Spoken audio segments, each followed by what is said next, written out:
Bismillahirrahmanirrahim. Astaghfirullah Rabbal baraya. Astaghfirullah minal khataya. Astaghfirullah Rabbal baraya.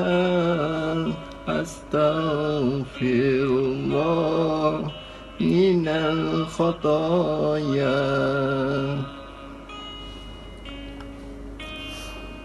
Rabbi zidni ilman nafi'an wa wafiqni amalan makbulan wa habli rizqan wasi'an waktub alayya taubatan nasuha. Tub alayya taubatan nasuha.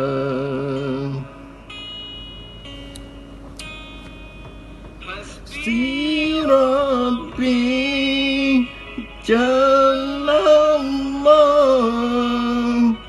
wafriqni ghairullah Muhammad sallallahu la ilaha illallah. Subhanallah alhamdulillah wa la ilaha illallah. Subhanallah alhamdulillah wa la ilaha illallah. Alhamdulillah. Assalamualaikum warahmatullahi ta'ala wabarakatuh. Selamat berjumpa lagi bersama saya Ustaz Azmi dalam ceramah ringkas berkenaan dengan tajuk pada malam ini, iaitu pengorbanan. Seperti mana yang kita tahu bahawasanya pengorbanan merupakan satu perjuangan. Pengorbanan memberi erti yang sungguh mendalam. Alhamdulillah, kita sebagai umat Islam pada hari ini banyak memerlukan pengorbanan.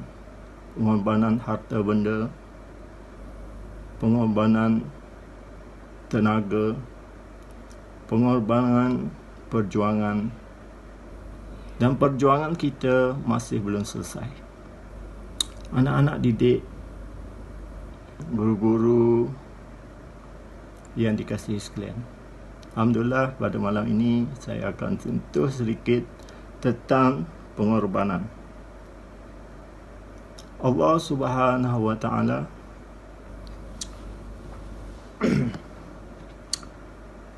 telah memberitahu kepada kita umat Islam, wa'adallahu alladhina amanu wa amilus salihat lahum maghfiratun wa ajrun azim.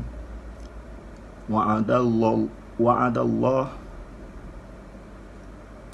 alladhina amanu wa amilus salihat lahum maghfiratun wa ajrun azim. Allah menjanjikan kepada orang-orang yang beriman dan beramal saleh keampunan dan pahala yang amat besar. Isu pengorbanan ini begitu penting bagi kita sebagai umat Islam. Kita sebagai umat Islam harus berkorban. Berkorban apa sahaja, jiwa, raga, roh, kekuatan kepada agama Islam. Hanya orang yang berkorban sahaja Allah menjanjikan kekuatan. Allah menjanjikan satu keistimewaan yang amat besar, iaitu akan mendapat keampunan dan juga pahala yang begitu besar.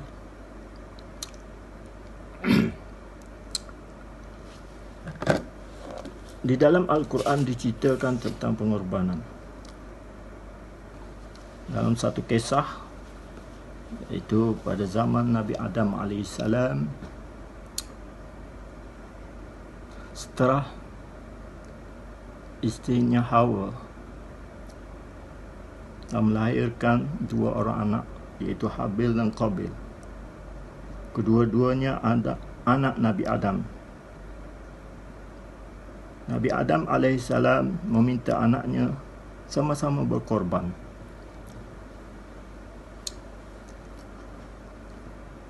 Habil berkorban kerana Allah, kerana takwa dan ikhlas dengan hati yang suci. Manakala anaknya yang satu lagi, iaitu Qabil, berkorban bukan kerana demikian, hanya kerana malu dan terpaksa.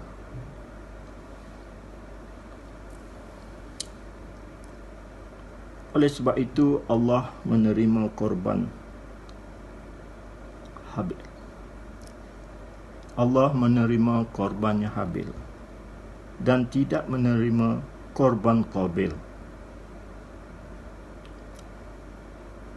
Lalu Qabil ini amat cemburu kepada saudaranya, kembarnya, iaitu Habil. Lalu Qabil marah kepada Habil, katanya, "Sungguh aku akan bunuh engkau." Jadi apa jawab Habil? "Mengapakah saya akan kau bunuh?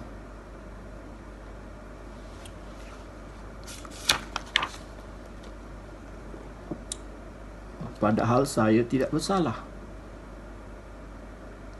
Jika Allah tidak menerima korban engkau, sebabnya kerana Allah hanya menerima korban dari orang yang bertakwa.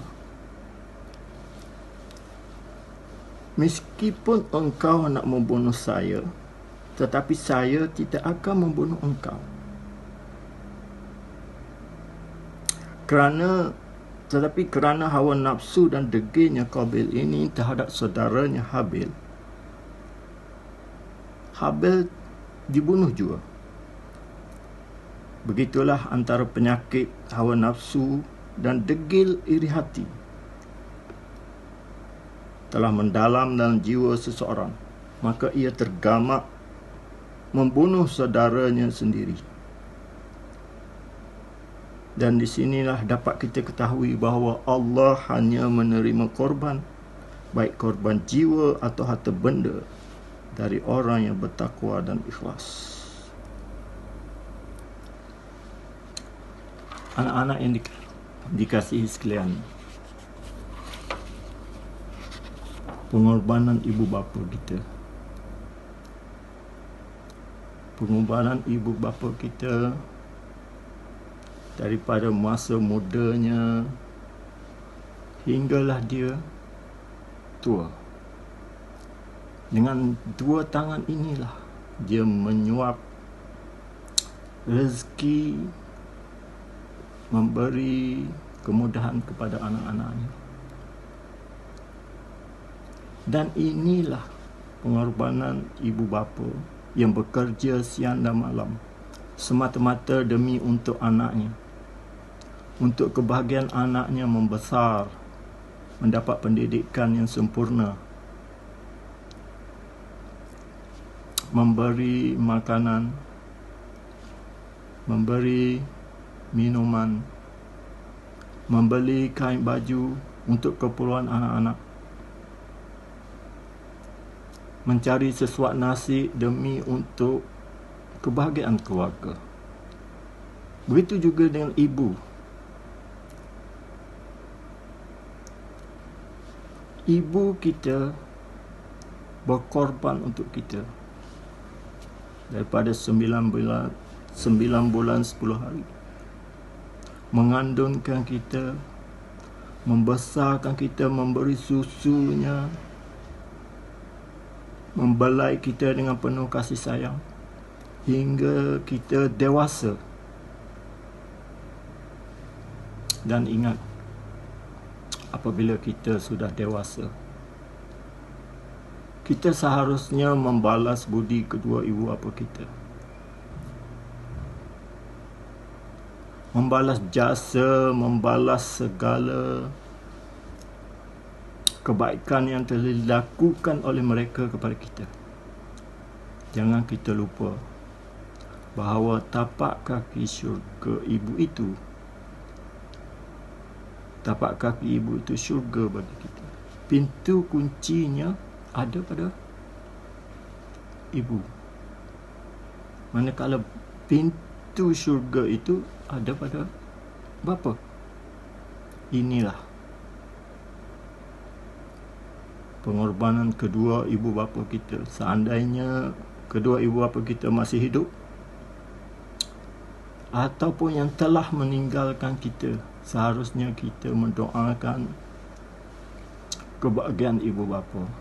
Wa qada rabbuka alla ta'budu illa iyyahu wa bil walidaini ihsana. Apa yang Allah sebut, diperintahkan Tuhan kamu, jangan kamu sembah melainkan Dia. Dan yang keduanya, berbuat baiklah kepada kedua ibu bapa.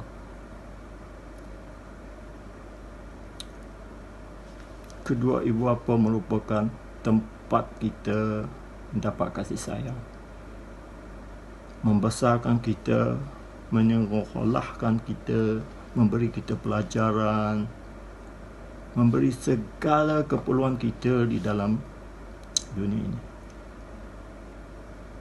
Andainya mereka berdua telah pergi, mohonlah keampunan ke atas mereka. Berilah kesejahteraan ke atas roh keduanya. Doakan mereka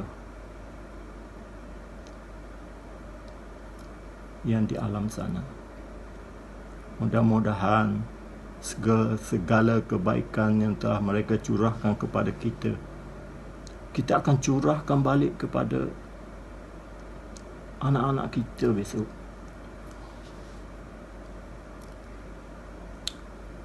Para penonton, pendengar yang saya kasihi,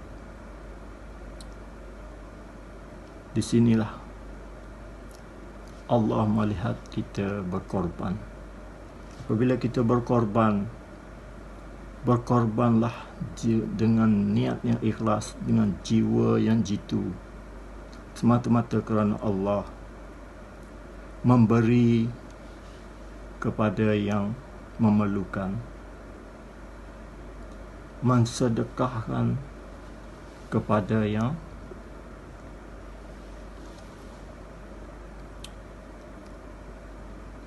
amat berhajat. InsyaAllah, pada tajuk malam ini saya ambil pengorbanan. Pengorbanan ini pengertiannya amat luas. Pengorbanan ini memerlukan istiqamah, perjuangan, tidak berhenti di sini. Andainya kita mati, perjuangan inilah yang akan memberi kita ketenangan, kebahagiaan, dan kenikmatan yang besar. Kepada pelajar yang saya kasihi, Allah Subhanahu wa Ta'ala menyuruh kita berkorban.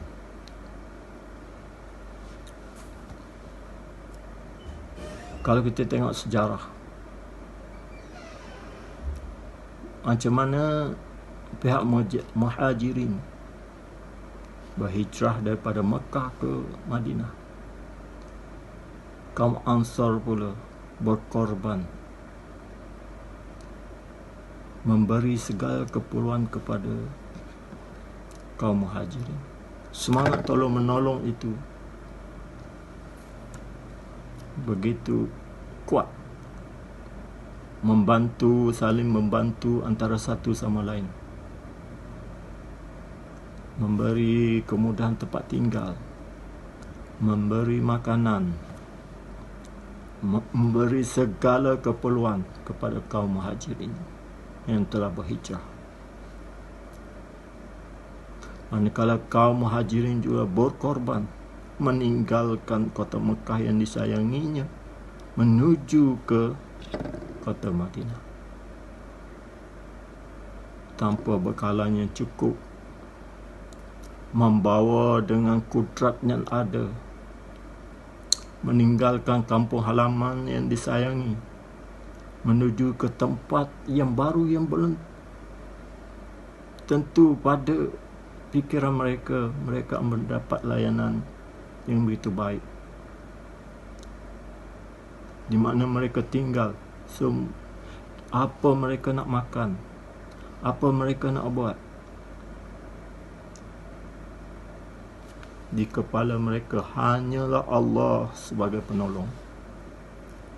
Mereka berdoa kepada Allah, jika kamu berhijrah kerana dunia, kamu akan dapat dunia. Jika kamu berhijrah kerana Allah, berhijrah dari kehidupan yang sesara kepada kehidupan yang lebih baik, Allah akan gantikan apa yang kamu telah tinggalkan. Jadi orang yang berkorban ini Allah janjikan pahala yang berterusan. Kalau kita menderma, Allah akan memberi kelebihan yang amat besar, nikmatnya berterusan. Jadi marilah kepada semua kita mendapat sedikit perkongsian, mendapat sedikit pencerahan daripada saya. Berkorban satu perjuangan, berkorban memberi makna yang cukup besar dalam sejarah. Allah menerima korban yang baik-baik. Ikhlaskan hati, betulkan niat. Dan pada hari raya Aidil Adha ini, sama-samalah kita menginsafkan diri, memberi kepada yang memerlukan. Lihat jiran-jiran kita sebelah, tanya, ambil cakna apakah keperluan mereka. Bantulah mereka sekadar mampu. Memberi bukan kerana niatnya lain, niat kerana Allah Subhanahu wa ta'ala. Allah Maha melihat apa yang kita lakukan. Mudah-mudahan dengan sedikit ceramah saya ini, kita akan mendapat satu info, satu pencerahan yang cukup jelas bahawasanya Allah berkorban kepada kita, memberi kita nikmat yang begitu banyak. Apa salahnya kita memberi sedikit daripada rezeki yang Allah kurniakan itu kepada orang lain? Membantu pada golongan yang susah, memberi sekadar yang mampu, menyediakan apa yang diperlukan. Pelajar-pelajar juga boleh membuat korban pada diri sendiri. Berkorbanlah untuk ibu bapa. Andainya ibu bapa sudah tua, jagalah mereka. Ingat, anak yang membalas budi ibu bapa, anak yang bertanggungjawab membesarkan ibu bapa yang sudah tua, menjaga ibu bapa yang sudah tua, lebih baik daripada kita pergi berjihad di dalam Allah. sama-sama kita fikirkan, sama-sama kita renungkan. Mudah-mudahan Allah memberi kita kelapangan hidup, Allah memberikan kita kesihatan yang baik, Allah memberikan kita kemudahan,